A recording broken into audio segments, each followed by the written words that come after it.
Hi అండి, welcome to my channel. ఈరోజు 26వ తారీఖు 5వ నెల 2025 సోమవారం రోజు ఎలా ఉందని చూద్దాం. అదేవిధంగా రేపు ఉదయం మంగళవారం రోజు 27వ తారీఖు 5వ నెల ఉదయం పూజ ఎలా ఉందని చూద్దామండి. ముందుగా నా ఛానల్ని కొత్తగా చూసిన వారైతే సబ్స్క్రైబ్ చేసుకోండి. వీడియో నచ్చితే లైక్ చేయడం మర్చిపోకండి. ఈరోజు ఎలా ఉందని చూద్దామండి. ఉత్తరాయణం, వసంత ఋతువు, వైశాఖ మాసం, కృష్ణపక్షం, సోమవారం, చతుర్దశి. తదుపరి మధ్యాహ్నం తర్వాత అమావాస్య స్టార్ట్ అవుతుంది. భరణి నక్షత్రం అయిపోయి కృతికా నక్షత్రం వస్తుంది. భరణి నక్షత్రముకి అధిపతి ఎవరంటే యమధర్మరాజు. యముడు దీనికి అధిపతి. యముడు అంటేనే ఆయుష్కి, ఆరోగ్యానికి అధిపతి. దీర్ఘకాల వ్యాధులు, శరీర సంకటములు, ఆర్థోటిక్ సమస్యలు ఇట్లాంటివి అన్నిటికీ కూడా యముడు అధిపతి. కాబట్టి ఈరోజు మనము మంత్రబలంలో జపించవలసిన మంత్రము ఓం మృత్యుంజయాయ నమః, ఓం మృత్యుంజయాయ నమః, ఓం మృత్యుంజయాయ నమః అనే మంత్రాన్ని 108 సార్లు కుదిరితే జపించుకోండి. జపించడం వల్ల అనారోగ్యం అనేది దూరమై ఆరోగ్యం అనేది ప్రాప్తిస్తుంది. ఏదైనా అపవాదాలు ఉంటే అవి తొలగిపోతాయి. అపకంటకాలు ఉన్నా కూడా తొలగిపోతాయి. ఏమైనా వైరల్ ఇన్ఫెక్షన్స్ ఉండి అనుకోకుండా యాక్సిడెంట్లు లేదా ఇంట్లోనే దుర్ఘటనలు జరిగిపోతూ ఉంటాయి కదా, అలాంటివి కూడా జరగకుండా ఉంటుంది. కుదిరితే ఈరోజు ప్రతి ఒక్కరూ అమావాస్య గడియలు ఉన్నాయి కాబట్టి ఈ మృత్యుంజయ మంత్రాన్ని ఖచ్చితంగా జపించుకోండి. ఈరోజు మంచి మాట, జీవితంలో ఏదైనా శాశ్వతంగా ఉంటుందా? ఏది ఉండదు కదా అండి. ఒక ఉండేది మాత్రం ఆత్మజ్ఞానం అనేది ఉంటుంది.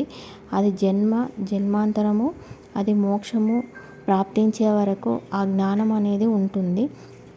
అదే జ్ఞానము అనేది ఎప్పుడు కావాలి అంటే అప్పుడు పుడుతుంది. బాధ కలిగించేది ఎప్పుడు అంటే అప్పుడు వస్తుంది. మీరు ఏడుస్తూ ఉంటారు, మీరే నవ్వుతూ ఉంటారు, మీరే బాధపడుతూ ఉంటారు, మీరే అసూయ పడుతూ ఉంటారు, మీరే క్షోభపడుతూ ఉంటారు. ఇతరులను ఎందుకు క్షోభ పెట్టాలి, ఎందుకు ప్రశ్నించాలి, ఎందుకు ఆలోచించాలి ఇతరుల గురించి? జీవితంలో కొన్ని ఎదిరించడానికంటే మననే మనం మార్చుకుంటే సరిపోతుంది. సమస్యతో స్నేహం చేస్తే ఆ సమస్యలే దూరం అవుతాయి. అదే అర్థం చేసుకొని స్వీకరిస్తే మనోధైర్యం అనేది పెరుగుతుంది. జీవితంలో అన్నీ మనకే కష్టాలు అని అనుకుంటూ కొంతమంది బాధపడుతూ ఉంటారు. అలా ఎప్పుడు బాధపడద్దంట అండి. అరే, నా తల్లిదండ్రులు నన్ను అర్థం చేసుకోవట్లేదు ఇలా అంటున్నారు, నా భార్య నన్ను అర్థం చేసుకోవట్లేదు, నా కడుపున పుట్టిన పిల్లలు నన్ను అర్థం చేసుకోవట్లేదు అని చాలామంది ఇలా బాధపడుతూ ఉంటారంట. అలా ఎప్పుడు అనుకోని మనం బాధపడుతూ ఉండొద్దంట అండి. వాళ్ళను మనం ఈజీగా వదిలేసుకోవాలంట అండి. ఆ బాధ పెట్టే గుణం ఉన్నప్పుడు అలా బాధపడొద్దు. ప్రతి ఒక్కరూ దాన్ని ఈజీగా స్వీకరిస్తే మనము ఏ బాధ అనేది మనకు ఉండదు కదా అండి. చెడు జనాలు చెడు మాట్లాడుతూనే ఉంటారు. ఒకటి మనం ఎప్పుడు గుర్తుంచుకోవాలంట, మంచి దాంట్లో కూడా చెడు వెతుకుతూ ఉంటారు అంటే వాళ్ళు కంప్లీట్గా చెడ్డవారు అని మనం అర్థం చేసుకోవాలంట. చెడులో కూడా మంచిని వెతుకుతూ ఉన్నారు అంటే వారు మంచివారు అని అర్థం చేసుకోవాలంట. ఈ ఒక్కటి ఉదాహరణగా తీసుకొని మనము ఎలాంటి వారు ఏంటి అనేది ఆలోచించుకొని సావాసం చేయాలని చెప్పారండి. ప్రతి ఒక్కరు కూడా స్వార్థంగా ఆలోచించేవారే ఉంటున్నారంట ఈ కాలంలో. కాబట్టి దీనికి చిన్న ఎగ్జాంపుల్గా ఒక చెట్టు ఉంటుంది. ఆ చెట్టు ఎన్నో ఫలాలను ఇస్తుంది, కానీ అన్ని ఫలాలు ఒకేలా ఉండవు. కొన్ని తీపిగా ఉంటాయి, కొన్ని కలర్ తక్కువగా ఉంటాయి, కొన్ని కలర్ ఎక్కువగా ఉంటాయి, కొన్ని చిన్నవిగా ఉంటాయి, కొన్ని పెద్దదిగా ఉంటాయి. ఒక్క చెట్టు నుండి వచ్చిన ఫలాలే అన్ని రకాలుగా ఉన్నప్పుడు మన సమాజంలో ఉన్న జనాలు కూడా ప్రతి ఒక్కరూ ఒక్కొక్క రకమైన వ్యక్తిత్వం కలిగి ఉంటారు. కాబట్టి మనకు చెడ్డవారు మనలో మంచిని వెతకడం, మంచివారమై ఉండి కూడా మనలో చెడును వెతుకుతూ ఉన్నారంటే వారు చెడ్డవారని అర్థం చేసుకొని వాళ్ళని పక్కన పెట్టడమే మంచిదంటే. అదే వారు చెడ్డవారైనా కూడా వాళ్ళలో మంచి గుణాలను వెతుక్కొని స్వీకరిస్తారు చూడండి, వాళ్ళు మంచివారని అర్థం చేసుకోవాలని ఈరోజు మంచి మాటగా తెలియజేయడం జరిగిందండి. అదేవిధంగా రేపు ఉదయం ఆచరించవలసిన పూజ, రేపు మంగళవారం అమావాస్య కలిసి వస్తుంది కాబట్టి ఇలా వచ్చినప్పుడు చాలామంది మన గ్రామ దేవతలు ఉంటారు కదా, అమ్మవారి శక్తి దేవతలు, పోచమ్మ, ఎల్లమ్మ, దుర్గమ్మ, కాళీ, భద్రకాళి ఇలా ఆలయాలకు వెళ్ళి నిమ్మపండు అమ్మవారి ముందట పెట్టేసి కుంకుమార్చన చేసి ఎర్రటి పుష్పాలు సమర్పించి ఆ నిమ్మకాయని తీసుకొచ్చి ఇంట్లో దేవతా గదిలో పెట్టేస్తారంట. అలా పెట్టి అది ఎండిపోయిన తర్వాత మళ్ళీ తీసేస్తారంట. ఇలా చేయడం వల్ల ఆ అమ్మవారి శక్తి ఇంట్లో ఉంటుందని ఒక నమ్మకం అంట. అదే సత్యం అంట అండి.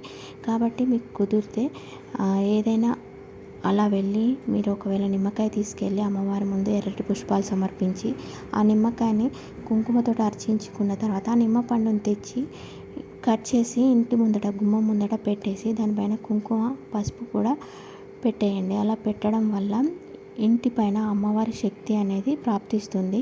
ఇంట్లో నెగిటివ్ ఎనర్జీ ఏదైనా ఉంటే అదంతా తగ్గిపోతుంది. ఇదంతా కుదరలేదనుకోండి, అమ్మవారి దేవాలయంకి వెళ్ళి నువ్వుల నూనెతోటి 2 దీపాలు వెలిగించి రండి. ఇది కుజదోషం ఉన్నవారు చేస్తే కుజదోషం అనేది కొంచెం నివృత్తి అనేది అవుతుంది. రేపు ఉదయాన్నే అమావాస్య ఉంది కాబట్టి ఈ ఉదయం పూజ అందరూ ఆచరించుకోండి. అదేవిధంగా ఈరోజు సాయంత్రం ఆచరించవలసిన యోగక్షేమము, మీకు దగ్గరలో బిల్వదళాలు దొరికితే కొన్నైనా బిల్వదళాలను మీకు ఎన్ని దొరికితే అన్ని తీసుకొచ్చుకోండి. దొరకకుండా ఒక 3 బిల్వదళాలైనా తీసుకొచ్చుకొని వాటిని శుభ్రంగా నీటితోటి కడిగి వెండి కంచంలో కానీ రాగి కంచంలో కానీ లేదంటే వెదురు బుట్టలో కానీ లేదంటే అరిటాకు పైన కానీ లేదంటే మారేడు ఆకు పైన కానీ వాటిని అలా పెట్టి ఉంచండి. స్టీల్ కంచంలో మాత్రం ఎప్పుడు పెట్టకూడదంట. అలా పెట్టి ఉంచిన తర్వాత మీకు మనసులో ఏదైనా సంకల్పం ఉంటే అది మనసులో మననం చేసుకొని ఆ బిల్వదళాలతోటి మీకు దగ్గరలో శివాలయం ఉంటే శివాలయంకి వెళ్ళి అర్చించుకోండి.